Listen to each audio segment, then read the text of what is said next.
வணக்கம்.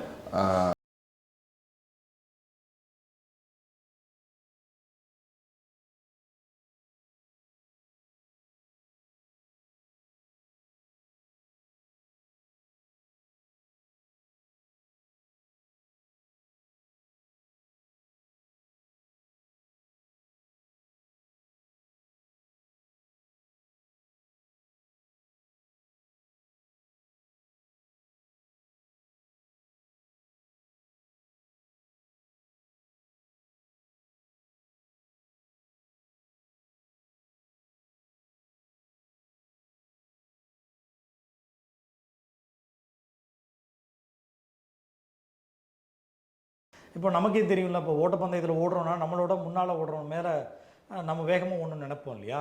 அதுபோல் இந்த கல்வி நிலையங்கள் தங்களை போட்டியாக எடுத்துக்கிட்டு நிறைய பேர் நல்லா எக்யூப் பண்ணணும், டெவலப் பண்ணணும் அப்படின்றதுக்காக 2015 தான் இந்த ரேங்கிங் சிஸ்டம்ஸ் கொடுக்க ஆரம்பிக்கிறாங்க. அதுலேருந்து ஒவ்வொரு வருஷமே எண்ணிக்கை கூடுதலாக வந்துட்டுருக்கு. இப்போ சொல்லப்போனால் 2021 6272 நிறுவனங்களுக்கு கொடுத்துருந்தாங்க. 2022 8686 நிறுவனங்களுக்கு, அதாவது இந்தியா முழுசும் இருக்கக்கூடிய கல்வி நிறுவனங்கள், அது colleges, engineering college, arts college, research, medical, லா காலேஜ் எல்லாமே சேர்த்தது தான். இந்தியா முழுசும் இருக்கக்கூடிய எல்லா கல்வி நிலையங்களுக்கும் ஒரு ரேங்கிங் சிஸ்டம், அந்த ரேஸை உருவாக்குறாங்க. போட்டி மனப்பான்மையில் நான் நல்லா பண்ணணும், நிறைய சொல்லித்தரணும், என்னுடைய ஸ்டூடெண்ட்ஸ் எல்லாம் நிறைய நல்லா செய்யணும், ரிசர்ச் வெளியிடணும், இன்னோவேஷன்ஸ் வரணும், அப்போ என் மாணவர்கள் நிறைய கல்வி கொடுக்கணும் அப்படின்ற ஒரு போட்டி மனப்பான்மைக்காக தான் இது உருவாக்கப்படுது. ஒரு ஆரோக்கியமான விஷயமும் கூட. ஆனால் இந்த எங்கே நமக்கு கேள்வியாக வருதுன்னா, இது உண்மையாகவே ஆரோக்கியமான போட்டியை வலுப்படுத்துதா, இல்லை பொருளாதார ரீதியாக யாரெல்லாம் ஃபார்மாலிட்டிஸ் பண்ணுறாங்களோ அவங்களுக்கு கிடைக்குமான்ற ஒரு கேள்வி வெளிப்படைத்தன்மை மேலே தான் நமக்கு வரும். இந்த டேட்டா தரவுகளை எங்கேருந்து எடுத்தாங்க, அந்த தரவுகள் வெளில வர தான் தெரியும்னு வச்சுக்கோங்களேன். இந்த வருஷம் 2024 10,000 கல்லூரிகளுக்கு மேலே இந்த ரேஸில் இருக்கிறாங்க. அப்படி தான் இந்த சிஸ்டம் வழங்குறாங்க. ஓகே, இப்போ நம்ம அண்ணா யூனிவர்சிட்டியில் இவ்வளோ இஷ்யூஸ் போயிட்டு இருக்கும்போது திரும்பவும் இந்த தரவரிசை பட்டியலில் 17வது இடம் கொடுத்துருக்காங்க இல்லையா? நீங்கள் சொல்கிறது போல் ஒன்றிய அரசுக்கு இந்த தகவல் தெரியாதா, இல்லை எதன் அடிப்படையில் இதை திருப்பியும் இந்த அங்கீகாரம் கொடுத்துருக்காங்கன்னு கேட்குறேன்.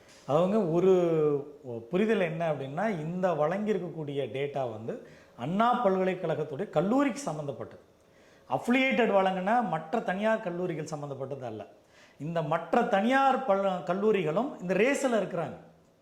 அவங்களும் இப்போ அண்ணா யூனிவர்சிட்டியில் அந்த கேம்பஸ் இருக்கு இல்லையா, அந்த இன்ஜினியரிங் காலேஜ், அந்த கேம்பஸ்க்குள்ளே ஒரு போட்டி தான் வச்சுக்கோங்களேன். இதில் தனியார் பல்கலைக்கழகம், தனியார் கல்லூரிகள், அண்ணா பல்கலைக்கழகத்துடைய உறுப்பு கல்லூரிகளுமே இந்த ரேஸில் இருக்கிறாங்க. இந்த 10,000 கல்லூரிகள் போட்டி போட்ட 10,000 கல்லூரிகளுக்கு மேலே அவங்களுமே இருக்கிறாங்க. இதில் அண்ணா யூனிவர்சிட்டியோட அந்த கேம்பஸ் மாநில கல்லூரிகள், மாநில பல்கலைக்கழகத்துடைய கல்லூரி பட்டியலில் இந்தியாவிலேயே டாப் 1 இருக்குது. இது அது மட்டுமே இல்லை,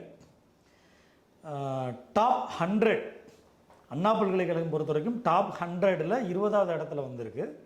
அதே போல் ஸ்டேட் யூனிவர்சிட்டி, இப்போ ஆந்திராவில் ஆந்திரா யூனிவர்சிட்டிஸ் இருக்குது, அந்த யூனிவர்சிட்டி தான் மொத்த அஃபிலியேஷன் பண்ணுறாங்க அங்கே.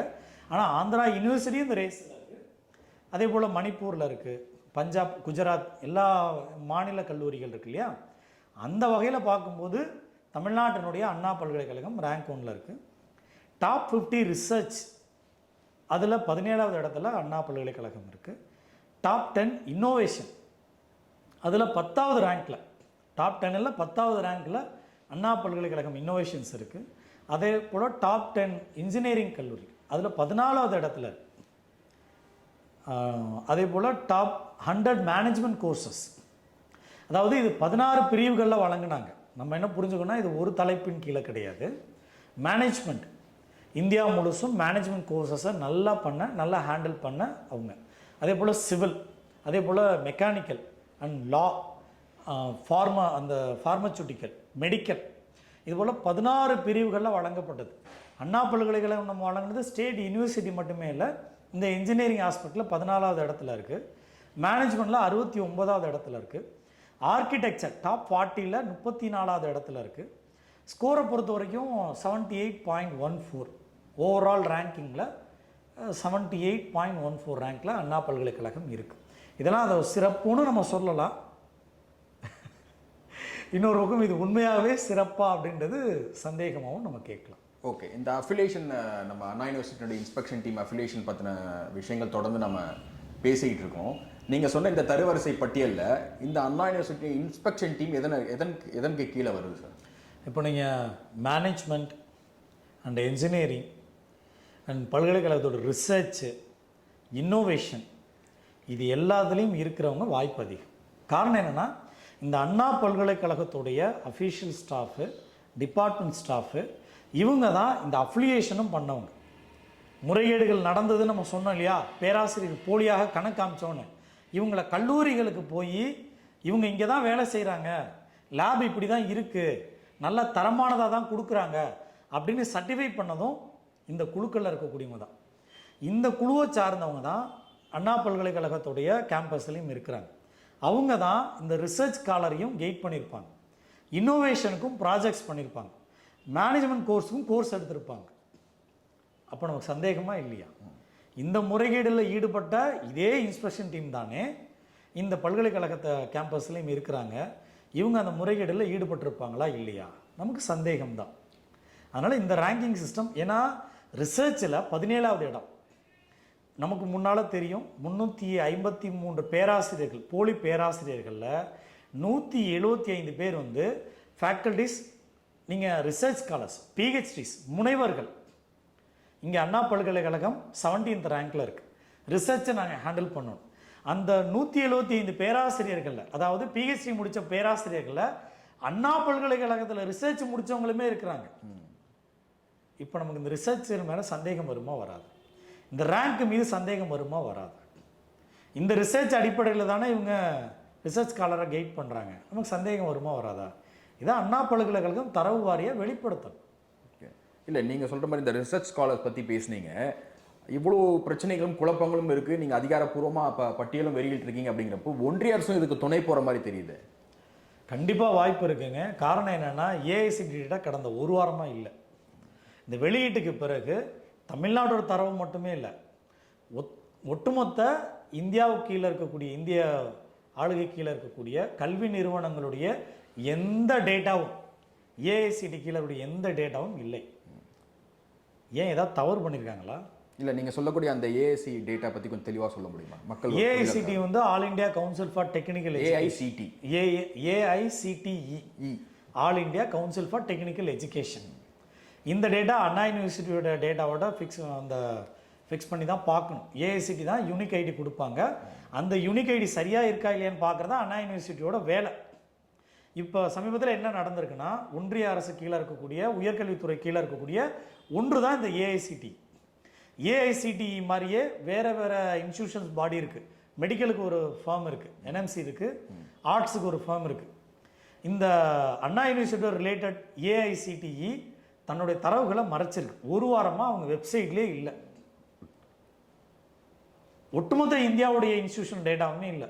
இப்போ அவங்க நம்ம கேட்டால் என்ன சொல்லுவாங்க, நாங்கள் அப்டேட் பண்ணிக்கிட்டு இருக்கோம். பழசு நீங்கள் அப்டேட் பண்ணி வெளியிட்ட தானே, 23, 24 டேட்டாவை ஏன் எழுத்தீங்க? அப்போ அங்கே தவறு நடந்திருக்குன்னு ஒரு கேள்வி இருக்கா இல்லையா?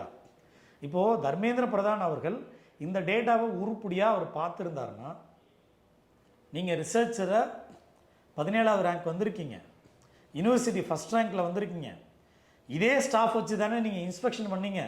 அந்த இன்ஸ்பெக்ஷன் மீது தவறுகள் இருக்கே. அப்போ இவங்க கைட் பண்ண ரிசர்ச்சோ, இவங்க மேனேஜ் பண்ண மேனேஜ்மெண்ட் கோர்ஸஸோ, ரிசர்ச் ஸ்காலருக்கோ எப்படி பொறுப்பாக செயல்பட்டுருப்பாங்க? எனக்கு தரவுகளை கொடுங்க, நான் ஹோல்ட் பண்ணி வைக்கிறேன்னு சொல்லியிருக்கணுமா இல்லையா?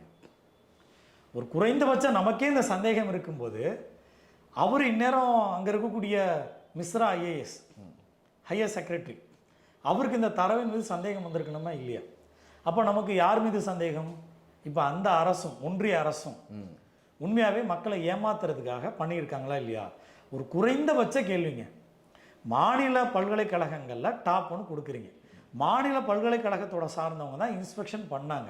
இன்ஸ்பெக்ஷன் பண்ணதிலே இவ்வளோ மோசடி நடந்திருக்கு, ஃபோர்ஜரி நடந்திருக்கு, ஃப்ராடுத்தனம் நடந்திருக்கு. அப்போ எப்படி அந்த பல்கலைக்கழகத்தை நீங்கள் கொடுத்துருப்பீங்க? நான் ஒரு வாரம் தள்ளி வைக்கிறேன், 2 வாரம் தள்ளி வைக்கிறேன், 1 மாதம் கழித்து பண்ணுறேன். யார் இன்னைக்கு அடிச்சுக்கிட்டா? இப்போவே வெளியிட வேண்டிய அவசரம் என்ன? ஏன் இந்த அட்மிஷன் மட்டும் வேணும்? இப்போ செப்டம்பர் 2ஆம் தேதியிலேருந்து தொடங்குறாங்க இல்லையா அட்மிஷன்? எங்களுக்கு கவுன்சிலிங் தான் டார்கெட். மாணவர்கள் எவ்வளோ எண்ணிக்கை சேர்றது, பணம் தான் எங்களுக்கு டார்கெட். அதுக்காக தான் அறக்க பறக்க வெளியிட்றீங்களா தர்மேந்திர பிரதான் நம்ம கேள்வி இருக்கு. நீங்கள் ஒரு 2 மாதம் கழித்து வெளியிடுங்க இந்த ரேங்கிங் சிஸ்டத்தை. யார் கேட்டா? அப்போது மாணவர்களோட அட்மிஷனையும் மாணவர்களிடம் சுரண்டப்படக்கூடிய பொருளாதாரத்தையும் இலக்கு வச்சு தான் இந்த ரேங்கிங் சிஸ்டம் வெளியிட்டிருக்காங்க. நம்ம சந்தேகம் இருக்குன்னா கண்டிப்பாக இருக்குது. சரி சார், இப்போ அண்ணா யூனிவர்சிட்டி மாதிரியான கல்லூரியில் வந்து இப்படி ஒரு முறைகேடு நடக்குதுங்கிறப்போ ஸ்டேட் அண்ட் சென்ட்ரல் ரெண்டுமே இதில் பேக்கப்பாக இருக்குன்றப்போ நீங்கள் எப்படி இதில் நீதி கிடைக்கும்னு நினைக்கிறீங்க? இல்லைங்க, நம்ம மக்கள்கிட்ட தான் கொண்டு போகிறோம். மக்களை வலுவாக கேள்வி எழுப்ப சொல்கிறோம். மக்களை தான் நம்ம நம்பி இருக்கிறோம். சட்டத்தின் மீது இன்னமும் நமக்கு நம்பிக்கை இருக்குது. இதுக்கான இன்ஸ்டியூஷன் விங், அந்த டிவிஎஸ்சியாக இருக்கட்டும், சிபிசிஐடியாக இருக்கட்டும், நீதிமன்றங்களாக இருக்கட்டும், இன்னும் பார்த்துக்கிட்டு தானே இருக்கிறாங்க. நீதி அப்படியே செத்து போக விட்டுற மாட்டாங்க நம்ம நம்புகிறோம். ஒன்று. ரெண்டாவது, நீங்கள் தமிழ்நாட்டில் இருக்கக்கூடிய அண்ணா பல்கலைக்கழகம் மட்டும் பார்க்குறீங்க, அப்படி இல்லை. இதில் சில ஃபேக்கல்ட்டிஸ் ஆந்திராவில் இருக்கக்கூடிய கல்லூரிகளில் வேலை செய்கிறாங்க. இதில் ஆந்திரா யூனிவர்சிட்டி அப்ரூவ் பண்ணியிருக்கு. ஓங்கோலில் இதே ஃபேக்கல்ட்டி அங்கேயும் லிஸ்ட்டில் வச்சுருக்கிறாங்க. இங்கே இருக்கக்கூடிய மாரிசாமி, முரளி பாபு இவங்களெல்லாம் ஓங்கோலில் ஒரு காலேஜ் காமிக்கிறாங்க. இவர் எங்கள் ஃபேக்கல்ட்டி. இப்போ அங்கே இருக்கக்கூடிய ஒரிசா பல்கலைக்கழகம் எப்படி அஃபிலியேஷன் கொடுத்தாங்க? ஆந்திராவில் ஆந்திரா யூனிவர்சிட்டி எப்படி அஃபிலியேஷன் கொடுத்தாங்க? அந்த யூனிக் ஐடி பார்க்காமலா? அப்போ நமக்கு சந்தேகம் எங்க? ஒன்றிய அரசும் மற்ற மாநில பல்கலைக்கழகங்களையும் ஏமாற்றி இருக்கிறாங்க. கண்டிப்பாக நம்ம நீதி கிடைக்கும்ன்றது எதை வச்சு நம்புகிறோன்னா, மக்கள் பார்த்துக்கிட்டு இருக்கிறாங்க, நீதிமன்றங்கள் பார்த்துக்கிட்டு இருக்கு. இந்த டிவிஎஸ்சி நியாயமாக தன்னுடைய முதுகெலும்புள்ள அமைப்பாக இந்த விசாரணையை டிரான்ஸ்பரண்டாக வெளியில் செயல்படுவாங்க நம்ம கேட்போம். கண்டிப்பாக நடவடிக்கை எடுப்பாங்க. அது வரைக்கும் நம்ம கண்காணிக்க தயாராக இருக்கும், ஃபாலோ பண்ணதுக்கு நம்ம தயாராக இருக்கும்.